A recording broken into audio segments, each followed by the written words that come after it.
Tu veux partir au PVT Japon, mais tu te demandes si tu dois parler japonais avant de partir. Alors, soyons honnêtes, c'est pas obligatoire, mais c'est un gros plus. Pour beaucoup de petits boulots, un niveau de japonais de base est demandé. Pas de panique, même si tu parles pas un mot, tu as quand même des options. Serveur dans des restos internationaux, babysitting, agent d'entretien, professeur de français ou même d'anglais. Tu peux trouver du boulot sans parler japonais, surtout si tu tombes sur le bon plan au bon moment. Et oui, il y a des gens qui vivent au Japon depuis des années et qui ne parlent toujours pas la langue. C'est une vraie histoire.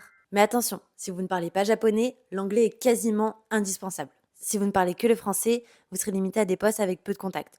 Plonge, usine à bentos, ménage et souvent mal payé. En revanche, si vous parlez chinois, coréen, vietnamien ou thaï, c'est un vrai avantage. Et oui, avec l'essor du tourisme asiatique, les employeurs cherchent des personnes parlant ces langues. Dans ce cas, l'anglais devient secondaire. Mais il faudra quand même apprendre un minimum de japonais pour échanger avec vos collègues. Mais entre nous, si tu veux vraiment profiter de ton PVT, apprendre un peu de japonais, ça vaut vraiment le coup. Pas besoin de lire les kanji, juste l'oral pour parler avec les collègues et les clients. En plus, le japonais parlé est plus simple à apprendre que l'écrit. Alors non, tu n'as pas besoin d'être bilingue pour partir, mais te fermer complètement à la langue, c'est te fermer des portes. Commence petit, même avant de partir, tu verras. Ça change tout. Et surtout, ne laisse pas la langue te faire abandonner un rêve. On en parle tous les jours sur pvtis.net et tu verras, la plupart s'en sortent très bien sans parler japonais.